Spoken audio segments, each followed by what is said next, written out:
Nisboere word met trots geborg deur Laveld Agrochem en JAC Motors. Naledi Farm, 'n pragtige en rustige landboutoerismebestemming geleë in Laisonia Centurion. Sedert 2017 het Naledi Farm gegroei tot 'n simbool van volhoubaarheid, selfversorging en gemeenskapsbetrokkenheid. Geïnspireer deur die kinderboek In the Vegetable Garden with Naledi, bied Diepplaas 'n unieke kombinasie van opvoeding, natuurverbondenheid en landbouervaring.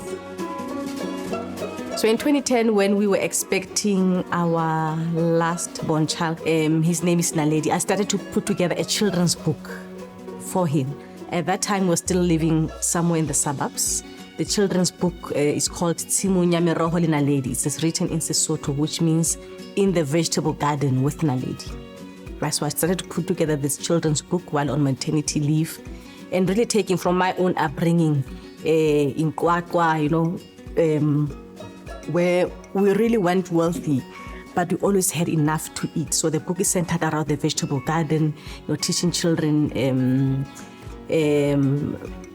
how to work with their hands, love for nature, love for themselves, and really knowing where their food comes from. So that was in 2010.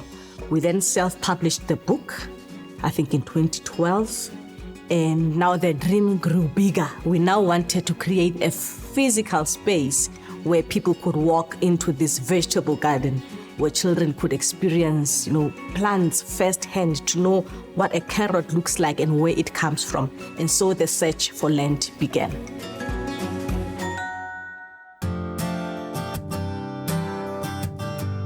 So we have a few livestock. We are not really big on livestock. We have a couple of sheep, and I think some of them have names already, so it's even difficult to think about them in any other way. We've got chicken, we've got geese, we've got ducks, just to keep the place alive. But our biggest attraction is our vegetable garden.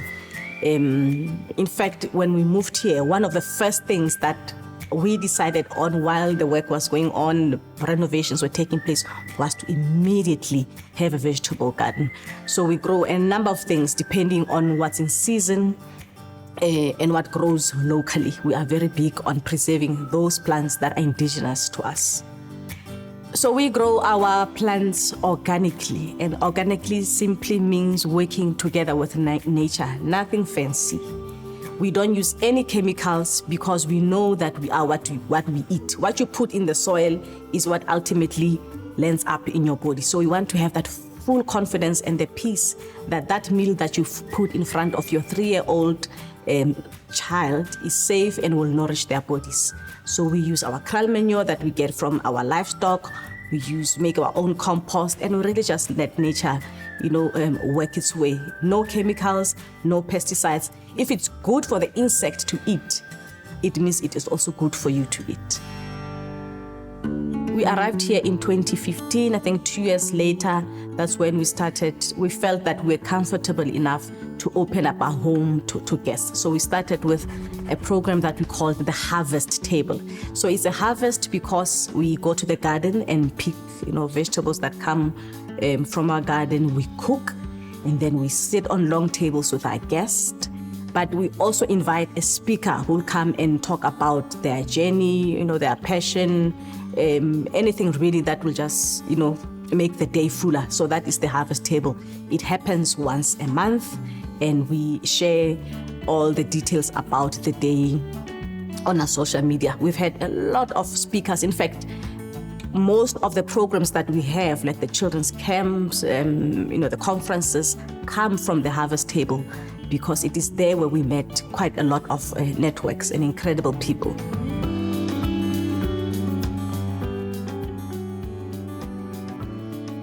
If we take care of our environment, if we take care of our soil, our water, we also take care of ourselves. So we're really passionate about that, because we know that there is no other place that we can call home. So if we preserve this and we take care of it, we know that we're also taking care of future generations that are coming. My advice to young people or anybody that wants to go into farming is to know that it is not easy work. If you are lazy, you're not going to cut it. It's very hard work, and you have to be passionate about what you do. And there are lots of lessons that we have learned along the way, some of them very costly. But if you're passionate and you have patience, you can certainly do it. Oh, and the last thing, hands-on. You cannot run a farm remotely. You have to live there. You have to see what's happening there daily. So I think that's the advice that I can give to anybody who wants to go into farming. Nisboere word met trots geborg deur Laveld Agrochem en JAC Motors.